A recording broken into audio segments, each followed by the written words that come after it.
Mae'n hyn dydd Gwener, yr 15 o Hydref 2024. Mae'n hyn 8 y gloch yn y bore. Felly un yn fy dyddiau'r sain heddiw. Dwi eisiau i ychwanegu ambell mwy o'r chwaraeaid solitêr areithio newydd. Felly, fan yma mae gyda ni ddau ohonynt, ond maen nhw'n ddau ohonynt yn hynod o debyg i'w gilydd. Yn gyntaf, mae gyda ni yr un gyda'r enw'r chwaraeaid solitêr areithio o'r gwaelod gwadn i'r corun. Felly dyma'r gyntaf, yr al yw o'r gwaelod y môr i'r haul. Felly, yr amcan o'r chwaraead hwn, pan ydyn nhw'n chwarae, yr un gyda'r teitl neu'r llith o'r gwaelod y gwadn i'r corun yw, mae angen i ni i llyfaru rhyw fath o'r hanes neu chwedl neu ffuglen yn defnyddio y geiriau o'r rhanbarthau o'r corff oddi wrth y gwaelod o'r gwadn i'r corun neu'r i'r brig o'r corun. Ond mae angen i ni i dechrau ar y gwaelod ac wedyn i symud o rhanbarth i rhanbarth hyd at yr un cyrraedd hyd at y corun, sef y brig o'r pen. Felly, rheolau yw na chaniater i dweud y gair o rhanbarth o'r corff sydd yn uwch i'r rhanbarth cyfredol. Felly, os ydyn nhw'n disgrifio neu yn ymadrodd rhyw hanes neu chwedl ynglyn ar sawdl, felly ni chaniater i ni wedyn yn uniongorchol i disgrifio neu i defnyddio y gair yn uchod fel enghraifft y penglin neu yr morddwyd neu yr stimog neu yr ysgwydd ac yn y blaen yn y unfodd pan ydyn yn y canol o llyfaru neu ymadrodd rhyw hanes neu chwedl ynglyn ar enghraifft braich. Ni chaniater i ni i enghraifft i grybwll ynglyn ar yr gwa neu gwrth neu llygaid neu glist ac yn y blaen. Ac hefyd mae'r un rheo yn cymwysio ynglyn ar gwisgoedd yr un yn gwisgo. Felly pan ydyn yn ymadrodd ynglyn ar rhanbarthau o'r enghraifft troed, felly enghraifft yr un gallu disgrifio bethau fel ysgidiau neu hosannau neu yr un gallu union yn y hanes neu chwedl yr un gallu llyfaru neu ymadrodd rhyw chwedl ynglyn â cherdded neu neidio, sef i defnyddio y geiriau hyn sydd yn gysylltiedig gyda'r rhanbarth o corff, sef y traed, ond ni chaniater i fyndegu neu i grybwll ynglyn ar unrhyw rhanbarth arall. Felly ni chaniater i grybwll ynglyn ar y crys neu'r maneg neu'r sgarff neu'r het pan ydyn yn ymadrodd ynglyn ar bethau gysylltiedig gyda'r traed yn yr unfodd pan ydyn yn disgrifio neu dweud neu ymadrodd rhyw hanes neu ffuglen ynglyn ar gwast, fel enghraifft ydyn yn gallu disgrifio rhyw fath o gregus neu rhyw fath o'r efallai trowsus neu rhyw fath o'r pan ydyn yn symud y gwast pan ydyn yn y canol o dawnsio, enghraifft ydyn gallu grybwll ynglyn ar rhwydiadau hyn, ond yn yr unfodd ni chaniater i grybwll ynglyn ar i amnedio y pen neu i gwrando ar y glist neu i edrych ar y llygaid ac yn y blaen. Felly ydyn gallu llyfaru rhyw chwedl neu ymadrodd sydd yn dechrau oddi wrth yr gwaelod o gwadn i'r corun. Ac yr amcan o'r chwaraead hwn yw i ymarfer ein defnyddiad o'r gerfar, nid yn unig ynglyn ar corff, ond hefyd ynglyn ar dilladau, a'r gwisgoedd berthnasol i'r rhanbarthau, i'r pwp un rhanbarth o'r corff, ac hefyd i'r gwythriadau gysylltiedig ynglyn â pwp un rhanbarth o'r corff. Ac ydyn yn gallu creu rhyw fath o'r hanes neu cynllun neu ffuglen am bwp rhanbarth o'r corff, ac hefyd y dillad gysylltiedig, ac hefyd y gwisgoedd gysylltiedig, ac hefyd yr gwythriadau gysylltiedig, ac hefyd y symudiadau gysylltiedig ar y blaen.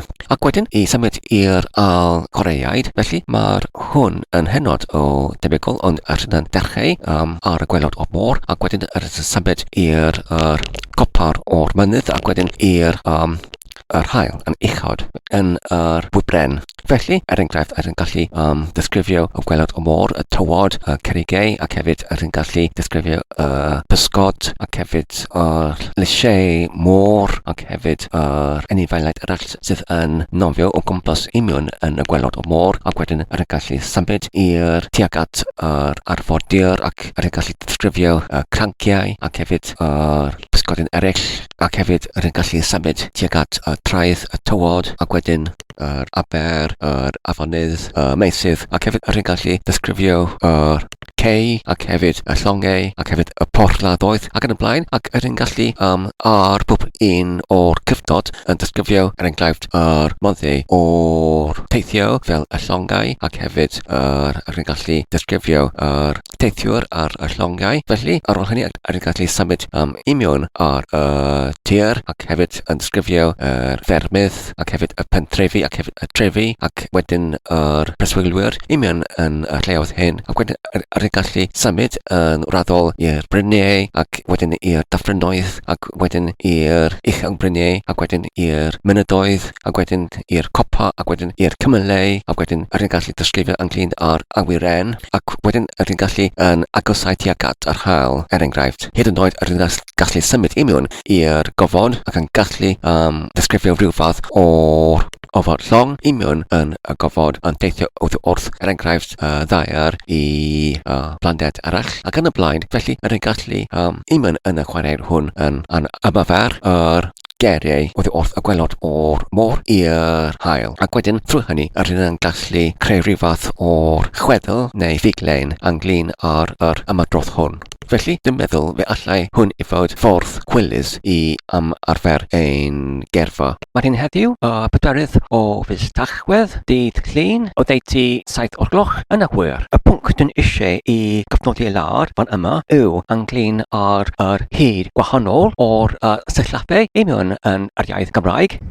Felly, ynglyn â'r pwnc hwn, dwi'n meddwl mae'n amlwg i llawer o bobl mae'r iaith Gymraeg yn cynnwys sillafau sydd yn hynod o fer, ond hefyd ar y llaw arall mae gyda ni sillafau sydd yn hynod o hir hefyd. Er enghraifft, i mewn yn y brawddeg mae'r môr hyfryd. Mae gyda ni cyntaf sillaf sef diflaen o'r berth mai sydd yn hynod o fer, hyd at braidd wedi ei glywed yn arferol yn arferol yn dweud mae y môr hyfryd yn ytrach nac mae y môr hyfryd. Ac dwi'n meddwl mae'r fath o hyd o'r sillaf hwn yn hynod o gyffredinol i mewn yn yr iaith Gymraeg oherwydd mae'r acen dwi'n canfod o'r iaith Gymraeg yn gostwng ar sillaf olaf ac hefyd sillaf cyn olaf. Er enghraifft pan ydyn dweud y gad hyfryd, felly mae'r hyd o'r gyntaf sillaf ac wedyn yr olaf fryd yn bron yn cyfartal ond gyda'r olaf yn hirach. Hyfryd, yr acen yn gostwng ar y olaf ac wedyn os ydyn dweud hyfrydwch, felly unwaith eto mae'r acen yn gostwng ar y olaf. Felly yn arferol gyda'r sillafau mae'r sillafau ar y blaen o'r geiriau yn byraf ac hefyd nid yn unig i mewn yn y geiriau ond hefyd i mewn yn ymadroddion neu'r rhanbarthau o'r brawddeg lle mae gyda ni cystrawen o gwmpas rhyw gar gyda'r gerinau tu flaen ac tu ôl i'r prif eiriau. Er enghraifft pan ydyn yn adeiladu y cystrawen fel berthau yn defnyddio berth i fod gyda'r berth arall gyda'r adroddair ydyn gallu dweud rhywbeth fel ydyn cerdded. Felly os ydyn eisiau i cymryd y fferth priodol ar gyfer y cystrawen hon ydyn gallu dweud ydw i yn cerdded. Felly ond yn arferol oherwydd mae'r acen yn gostwng ar yr olaf sillaf ydyn dweud yn arferol rydw i'n cerdded neu yn syml dwi'n cerdded. Felly beth sy'n digwydd i mewn yn yr enghraifft hwn yw mae'r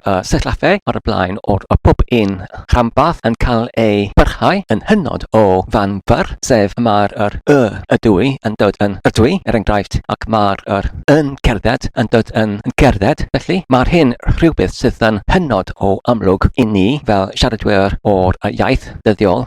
Ond dwi'n meddwl mae'r fath hon o'r byrhau gernau hyn rhywbeth sydd yn gysylltiedig gyda'r defnyddiad o tregliad i mewn yn yr iaith ac hefyd dwi'n meddwl mae'r crain, y ddwy o'r crain yn canlyniad o'r iaith i fod iaith sydd yn hynod o hynafol sydd yn ymestyn dros miloedd o'r blynyddoedd. Felly ar ôl myfyrio ar sildrych fan yma sef oedden yn rhyfeddu pam amplith yr ieithoedd o Ewrop mae'r ieithoedd Brythoniaid yn treglio yn gymharol i'r ieithoedd eraill sydd yn hefyd yn hynafol fel y Ffrangeg neu'r Eidaleg neu'r Sbaeneg. Pam y mae'r ieithoedd Brydeinig mor unigryw I fod gyda nhw y seldrych o'r treigliad a'r sillafau mor fanfer, ac hefyd beth ydy'r rheswm ar gyfer y treigliad imwn yn y ieithoedd Brythoniaid? Beth ydy y swyddogaeth o'r treigliad? Beth ydyn nhw'n gallu cwblhau neu gyflawni gyda'r defnyddio y treigliadau imwn yn y geiriau? Felly ar ôl ychydig o fyfyrio fel rhywun sydd nid yn academaidd imwn yn yr pwnc, ond rhywun sydd yn ymddiddori yn hamddenol yno fe ers blynyddoedd, oherwydd dyn wedi ymddiddori mae hynna'n imwn yn y iaith Gerniwig hefyd. Dwi'n meddwl y mae'r ieithoedd Brythoniaid yn unigryw imwn ar yn cyfyder o'r Ewrop I fod ieithoedd sydd yn wirioneddol, yn hollol ac yn werweddol hynafol hyd at yr adeg trwy ac hefyd cyn yr cyfnod o'r gradfa neu meddianadaeth o'r ymerodraeth Rhufeinig yn fwy nag unrhyw iaith arall yn cynnwys ieithoedd fel Ffrangeg, Eidaleg, Sbaeneg ac yn y blaen. Oherwydd os yr un edrych ar y hanes o'r ieithoedd Brythoneg, mae gyda ni yr un iaith oedd wedi bodoli ers miloedd o flynyddoedd imwn yn yr un ardal, imwn yn yr un poblogaeth, imwn yn yr un cenedl ers miloedd o flynyddoedd. Nid ydy'r ffaith hon cynweiriad ar gyfer y ieithoedd eraill, oherwydd os yr un edrych ar yr achos o'r Ffrangeg ar ôl yr gwymp o'r ymerodraeth Rhufeinig, roedd yr cenedl y Ffranciaid oedd yn siarad iaith Almaeneg wedi meddiannu yr ardal o'r Ffrainc heddiw, ac roedd nhw yn newid oedd wrth yn siarad yn ei iaith Arbennig enedigol i'r iaith seledig a Lladin. Dyna sut rydyn nhw'n cael iaith Ffrangeg heddiw trwy'r cenedl Almaeneg, yr Ffranciaid, yn newid oedd wrth siarad ei iaith enedigol i'r iaith o'r ymerodraeth, ac roedd hwn yn digwydd oedd wrth yr blwyddyn oedd 500 oed Crist ymlaen. Felly nid ydy'r iaith Ffrangeg cyn hynafoled a Chymraeg, oherwydd oedd yr iaith newydd sef Ffrangeg ei rhewyd oedd wrth yr cenedl Almaeneg yn dysgu iaith newydd ar ei cyfer nhw, ac mae'r un daldrych yn gymysio ar gyfer yr Eidaleg ac hefyd y Sbaeneg, oherwydd roedd yr cenedl Visigoths yn meddiannu ar ardal o gwmpas yr Sbaen ac hefyd yr Eidal ac hefyd yr Ostrogoths hefyd imwn yn yr ardal, ac oherwydd maen nhw'n yn dysgu neu yn newid ei ieithoedd oedd wrth ei ieithoedd genedigol i'r ieithoedd Lladin. Felly mae'r ieithoedd Sbaeneg ac yr Eidaleg yn datblygu oedd wrth yr daldrych hwn, ac yn y un modd nid ydyn nhw'n cyn hynafoled a Chymraeg. Ac wedyn, os ydyn edrych ar yr ieithoedd Almaeneg fel yr Almaeneg ac hefyd Saesneg, ynglyn â'r Saesneg, ydyn gwybod mae'r Saesneg yn cymysgiad o'r Ffrangeg Normanaidd ac hefyd yr Anglo-Saxoneg, ac oherwydd hyn roedd yr iaith newydd Saesneg fodern oedd yn ei cynhyrchyd allan o'r dwy iaith hon ei rhegwyd o ddeiti ar ôl yr blwyddyn 1066, sef ar ôl yr gorysgyniaeth Normanaidd, ac ydyn yn gwybod mae'r hwn yn diweddu yn gymharol i'r Gymraeg. Felly, ynglyn â'r Almaeneg, dwi ddim yn gwybod llawer o'r iaith hon. Dwi ddim yn siarad Almaeneg o gwbl, ond ynglyn â'r lle mae'r acen yn gostwng. Felly, I fi, mae'n dainio fel mae'r acen weithiau yn gostwng ar sillaf olaf, weithiau mae'n gostwng ar sillaf gyntaf, ond dwi'n gwybod o gwbl. Dwi'n meddwl yw unigryw ynglyn â'r ieithoedd Brythoniaid yw oherwydd mae'r acen yn gostwng mor gryf ar y sillaf olaf pob tro imwn yn pob gair. Felly mae'r hwn yn achosi y sillafau ar y tiflaen o'r geiriau I fod yn hynod o fanfer. A trwy'r flynyddoedd, trwy'r canrifoedd, trwy'r miloedd o flynyddoedd, felly fy damcaniaeth yw mwyn eglurdeb, mwyn gyfyngder, roedd y seldrych o'r treigliad yn datblygu I wneud y llyfariad yn eglurach ac yn glyfymach.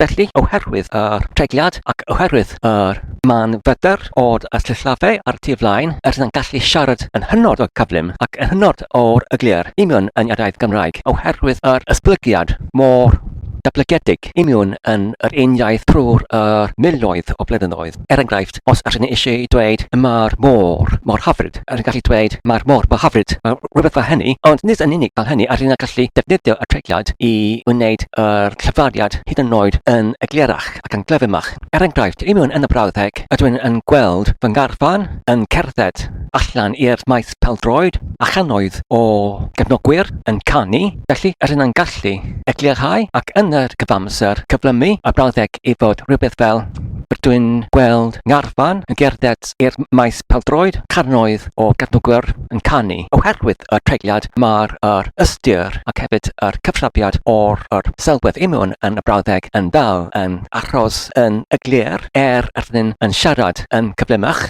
gyda'r ethafol o'r berhydiau i mewn yn yr sillafau. Mae'r term gwyddnol ar gyfer yr sillafau byrion hyn yn ei galw proclitic pan ydyn nhw yn digwydd tu flaen i'r sillaf hir ac yn enclitic pan ydyn nhw yn digwydd ar ôl y sillaf hir. Ac dwi'n meddwl, os ydyn ni eisiau i cymryd mantais o'r mecniaeth hon i mewn yn y iaith Brythoniaid sydd yn unigryw am plydd y ieithoedd Ewropeaidd oherwydd yr hynafolrwydd o'r ieithoedd hyn. Felly dwi'n meddwl mae'n syniad da i arsylwi ar sillafau mewn byrion hyn, ac hefyd dwi'n meddwl os ydyn ni'n gallu darllen ac yn siarad yn cyflymach, mae'r hwn yn gwneud y cyfrwaith o darllen testunau yn hynod fwy hwylus. Enghraifft, os ydyn ni angen i darllen pob un sillaf, fe allai hynny i fod yn ychydig o lafferus, ond os ydyn ni'n gallu dysgu ac i cydnabod y sillafau sydd yn fan fyr, felly mae'r hwn yn gwneud y holl ymprofiad o darllen yn gyflymach ac ydyn ni'n gallu deall ac yn gasglu y gwybodaeth oddi wrth y dudalen yn gyflymach hefyd, ac mae'r hwn dwi'n meddwl yn gwneud y holl ymprofiad o darllen yn hynod fwy mwynhaol a plesurus.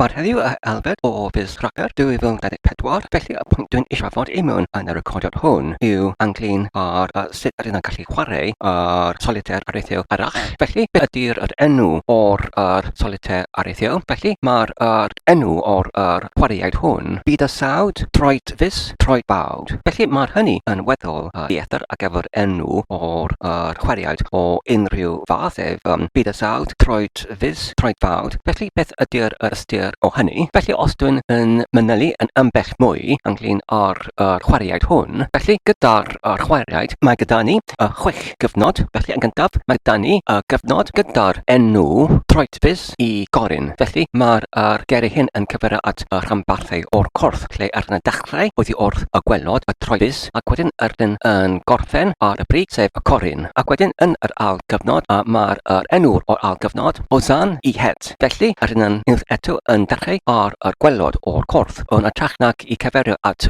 rhanbarthau o'r corff, ydyn yn cyfeirio at y dillladau sydd yma'r corff yn ei gwisgo.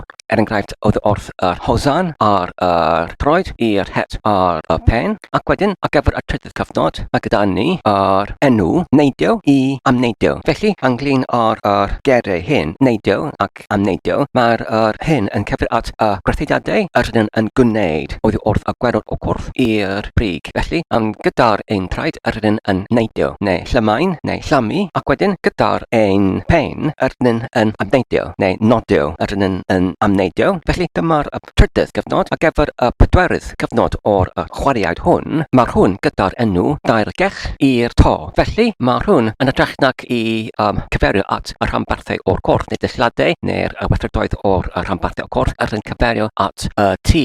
Felly, ydyn yn dechrau unwaith eto ar y gwaelod, ac wedyn ydyn yn deithio i fyny hyd at y brig. Felly, y gwaelod o'r tŷ yw dairgell neu selar. Felly, mae'r dairgell air sydd yn seinio yn ychydig yn fwy gymreigdod, ac wedyn ydyn yn deithio i'r brig o'r tŷ, sef y to neu'r simneu. Felly, dargell i to neu dargell i simneu. Felly, ar gyfer pumed cyfnod, ydyn yn hytrach nac i gyfeirio at rhanbarthau o'r tŷ, ydyn cyfeirio at rhanbarthau o'r tref, ond ydyn unwaith eto yn deithio oddi wrth y gwaelod haen i'r haen ar y brig, sef enghraifft yn dechrau i mewn yn carfos neu sewer neu sewage, ac wedyn arnyn yn deithio hyd at y brig, enghraifft to o'r cafrwr, y to o'r crafwr awyr, felly beth ydy'r crafwr awyr, felly arnyn gallu dychmygu mae'r hwn y skyscraper, y crafwr awyr. A wedyn, ar gyfer chwechyd cyfnod, mae gyda fe yr enw o'r gwely'r môr i bydysawd. Felly unwaith eto, arnyn yn dechrau ar y gwaelod, ond yn derach nag i cyfer at y rhanbarthau o'r wrth, neu'r o'r tŷ,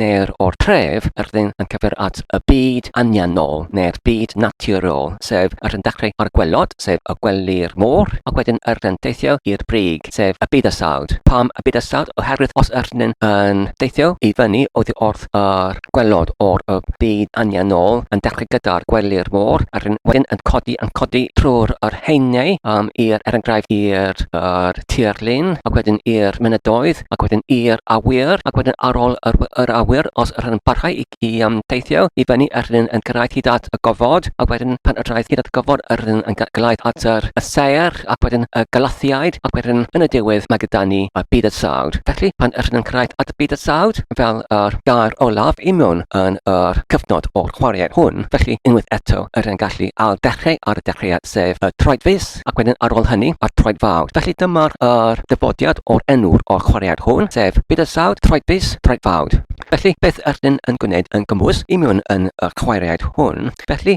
yr amcan na diben o'r chwaraead hwn yw i chrethru rhanbarthau o bob un o'r hanbarthrenc arnyn yn ei chrethru i mewn yn y cyfnod. Felly i mewn yn y cyfnod gyntaf mae gyda ni yr hanbarthrenc o'r gwrth. Felly arnyn dechrau ar troedfys, sydd ar y gwaelod o'r coes, ac wedyn symud i'r troedfawd, ac wedyn i'r gwadn o'r coes, ac wedyn arnyn gallu symud i'r sawdl, ac wedyn y fer, ac wedyn yr shin, sef y crymog, a wedyn yr caf, neu yr llygoden coes, neu'r polen coes, ac yn y blaen, ac wedyn arnyn symud arnyn yn rhestru y geiriau o'r bob rhanbarth sydd yn nesaf, sydd yn uchod, yn unigolgol yn uchod i'r gair diwethaf, ac wedyn yn y fodd hon, arnyn yn symud oddi wrth y troedfys yn raddol i'r enghraifft y rhanbarthau o gwmpas gwast, ac wedyn o gwmpas y bôl, neu stumog, ac wedyn o gwmpas yr ysgyfaint, neu'r bron, ac wedyn o gwmpas yr ysgwydd, ac wedyn yn cyrraedd hyd at y pen, ac wedyn yn gallu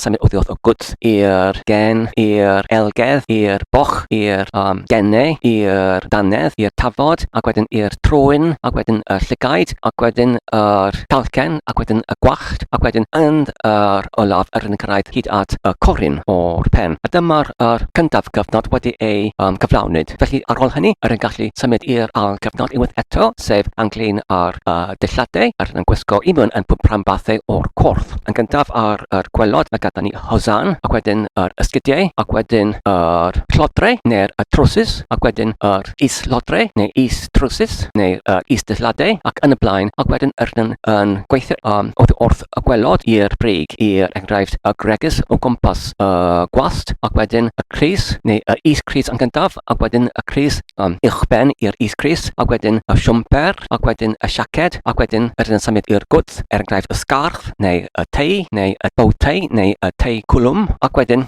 yn symud i'r wyneb, yn gallu gwisgo enghraifft y het. Felly pan yn cyrraedd hyd at y het, yr dillad sydd yn uchaf ar y corff, felly dyma'r ail cyfnod wedi ei gorffenwyd, wedi ei cyflawnwyd, yn symud i'r cyfnod nesaf, sef y gweithredau oddi wrth yr pob rhanbarth o'r corff, oddi wrth y troedfys i'r corun. Felly yn gyntaf yn neidio ar ein enghraifft ein troed, neu ein blaen troedfysedd, yn gallu neidio ar ein troedfysedd, ac wedyn yn gallu cerdded, neu rhodio, neu hefyd yn gallu rhedeg, neu chritho, yn gallu dawnsio, ac yn y blaen. Felly yn defnyddio, neu yn canu, neu chrestru geiriau perthnasol sydd geiriau sydd yn efallai yn debygol i fod yn berf neu berbau oddi wrth y gwelod o'r corff, ac wedyn yn symud yn uchod yn raddol i'r berfau neu gwerthudiadau perthnasol i'r rhanbarthau eraill, enghraifft pan yn cyrraedd hyd at brechau, yn gallu chwifro gyda'n un brechau, neu yn gallu amneidio, neu yn gallu ystynnu ein brechau, yn gallu ystwyrio ein brechau, yn gallu plygu ein brechau, OK yn gallu plygu ein hardyrnau, yn gallu enghraifft teipio ar y bysysfwrdd gyda'r ein bysedd, yn gallu chwarae ar bysysfwrdd ar y piano neu ar yr orgell neu'r organ neu'r olgel, ac wedyn yn gallu symud yn uchod i'r gwrdd, yn gallu canu gyda'r ein gwd neu ein genau, ac wedyn yn cyrraedd hyd at ein llygaid, yn gallu syllu, synnu, sylwi, ac yn y blaen gyda'r ein llygaid neu gyda'r ein genau, yn gallu gwaeddu, yn gallu bloeddio, yn gallu siarad am dyddan ac yn y blaen, ac wedyn pan yn cyrraedd hyd at y prig ein pen, yn gallu amneidio neu nodio gyda'r ein pen, ac wedyn dyma'r gyflawniad o'r trydydd gyfnod, wedyn yn symud i'r dechreuad o'r cyfnod nesaf, sef yn dechrau i mewn yn y dargell, ac wedyn wrth y dargell i'r grisiau dargell, ac wedyn i'r llawr ddaear, ac wedyn ar y llawr der mae gyda ni y carped neu yr planciau y llawr ac yn y blaen, ac wedyn yn symud rhanbarth ar ôl rhanbarth i'r rhanbarth uchaf o'r tŷ, sef y to neu'r chimney, ac wedyn yn gallu enghraifft symud i'r pot o'r chimney, ac wedyn ar ôl hynny dyna'r diwedd o'r bedwerydd cyfnod, wedyn yn gwneud rhywun peth ar y dechrau unwaith eto ar yr bymyd gyfnod ar y gwaelod o'r hanfodranc hynny, sef yr carffos, ac wedyn y ffordd, ac wedyn y tarmac, ac wedyn y palmant, ac wedyn y siopiau, ac yn y blaen, ac wedyn yn gallu symud i'r brig, sef y to, yr crafwr awyr, ac wedyn ar ôl hynny yn gallu dechrau y chweched gyfnod oddi wrth y gwaelod o'r môr, sef y gwely'r môr, yn gallu dweud neu chrestru y geiriau fel yn enghraifft y tywod ar y gwely'r môr, yr cerigau ar y gwaelod o'r môr, y coralau ar y gwaelod o'r môr neu gwely'r môr, ac wedyn yn gallu chrestru yr anifeiliaid hefyd fel er enghraifft y môr fil, y dolffin, y pysgodyn angel ar y gwaelod o'r môr, y siarc er enghraifft, ac wedyn yn gallu chrestru pob un fath o'r amrywaith o'r anifeiliaid, ac wedyn yn raddol yn gallu esgyn i enghraifft y traeth gyda'r tonau o'r môr, ac wedyn y creigiau ar y traeth, ac wedyn yn gallu symud i'r enghraifft i'r ogof, ac wedyn ar ôl y ogof yn gallu symud i fyny uchod i'r ogof, er enghraifft y meysydd, y coedwigoedd ac yn y blaen, ac wedyn yn gallu reddol symud i'r bryniau, ac wedyn oddi wrth y bryniau i'r menydoedd, ac oddi wrth y menydoedd i'r copau menydoedd, ac oddi wrth y copau menydoedd i'r arwyr gylch, ac oddi wrth yr arwyr gylch i mewn i'r uwch arwyr gylch, ac wedyn yn gallu symud i'r gofod, ac wedyn yn gallu restru y planedau, er enghraifft Mercher, Gwener, Ddaear, Mawrth, Iau, Sadwrn, Nefion, Pluto, ac wedyn yn gallu hefyd restru lleiadau, ac hefyd yn gallu cynnwys yr haul, ac wedyn yn gallu symud oddi wrth cefndrefn yr haul i'r gofod tu allan i'r cefndrefn yr haul, i'r galathiaid eraill, ac wedyn i'r bydysawd, a wedyn pan yn gyrraedd hyd at y bydysawd, y gair bydysawd, dyna'r gyflawniad o'r chweched gyfnod, felly yn gallu symud yn ôl i'r cyntaf gyfnod, sef troedfys i'r corun, ac unwaith eto yn gallu symud fel i mewn yn y cyfnod hynny, ond pob tro yn gwneud hynny, beth yn gallu gwneud yw yn gallu chrestru y geiriau yn fanylach nac o'r blaen. Oherwydd os yn wedi restru y geiriau yr un geiriau o'r blaen, felly mae'n dod yn fwy diddorol os yn gallu ychwanegu geiriau eraill nad oeddent ei grybylwyr o'r blaen. Felly, ac hyn os yn eisiau i ddysgu am beth mwy o'r erfa, efallai mae'n defnyddiol i fod gyda ni geiriadur, lle yn gallu amedrych yn gyfleus ar geiriau ac hefyd y terminoleg newydd. A pob tro yn gallu yn y bodd hon yn cyfoethogi ein mestrulaeth o'r erfa. Ac hefyd yn gallu chwarae hwn gyda'r bobl eraill hefyd, er enghraifft yn amrywol o foddau, ac hefyd yn gallu defnyddio yr chrigio neu sgorio i mewn yn rhyw fath o'r cystadleuaeth yn yr chrestru o'r geiriau i mewn yn yr hanfodrencau fan yna. Felly i mewn yn fedoedd o'r blaen, dwi'n wedi crybwch ynglyn ar chwaraeadau neu gemau lle yn chrestru y geiriau, er enghraifft pan er enghraifft yn gallu dychmygu ein hunain yn disgynellu neu parasiwtio oddi wrth yr awyren i'r tref, ac wedyn pan yn disgyn, yn gallu chrestru bethau yn gweld pan yn disgyn ar yr disgynell neu'r parasiwt, ond gyda'r chwaraead hwn, sef bydysawd, troedfys, troedfawd, felly dwi'n meddwl mae'r hwn yn ychydig yn fwy cymwysiedig neu holl cymwysiedig i mewn yn ei amrediad, felly oherwydd hyn dwi'n meddwl mae'r chwaraeaid hwn yn ychydig yn hwylusach i'w chwarae. Wedyn ar y pwynt hwn, dwi'n meddwl y mae'r fideo yn digon hir, felly ar wedi cyrraedd at y rhanbarth lle arnyn yn adolygu y geiriau y dydd. Yn gyntaf mae gyda ni yr gair ar gyfer indulgent, to excess, indulgent. Rhyseddus. Mae'r dyn hynny yn rhyseddus. The man over there is indulgent, to excess. Mae'r dyn fan yna, rhyseddus. Felly, wedyn mae gyda ni y gair ar gyfer y banquet neu wledd. Felly, mae'r dyn hynny yn rhyseddus yn yr cyfeddach, banquet neu feasting, cyfeddach, Mae'r dyn hynny yn rhyseddus yn y cyfeddach. A wedyn mae gyda ni y gair to congeal. Mae'r dŵr fan yna wedi ei congealed to ice I ia. Mae'r dŵr fan yna wedi ei ferry I ia. Ferry. F-R-R-U. Ferry, to congeal. A wedyn mae gyda ni y gair ar gyfer natur, sef anian. Mae'n ein anian I fod yn rhyseddus. It's his nature to be indulgent. Mae'n ein anian I fod yn rhyseddus. A wedyn mae gyda ni y gair anianol neu naturiol. Mae'n yn rhyseddus yn naturiol. Mae'n yn rhyseddus yn anianol. A wedyn mae gyda ni y gair diweir. Chest. Felly mae'r person yna yn diweir. The person over there is chest. D-E-W-R-E-R. Diweir. Neu mae'r person yna yn aniweir. The person over there is unchest. Y person yna yw aniweir. Felly, os ydyn ni eisiau I cyfer at yr wicked ones, mae'r bobl yna yn anweiriaid. Mae'r bobl yna yn anweiriaid. Wicked, anweiriaid. Felly, os ydyn ni eisiau I cyferio at speckle neu spot, mae'r brych ar ei jacket. There's a spot on her jacket. Mae'r brych ar ei jacket. There's a spot on her jacket. Felly os ydyn eisiau I cyfer at to revile, felly mae'r dyn yna yn caplu yr sefyllfa. The man over there is reviling the situation. Mae'r dyn yna yn caplu y sefyllfa. A dyna ni I gyd ar gyfer nawr. Diolch yn fawr am eich gwylio. Dwi'n gobeithio ydych chi wedi mwynhau ac yn ei darllen fod yn defnyddiol. Tan y tro nesaf, cadwch ansaf ac yn iach a hwyl.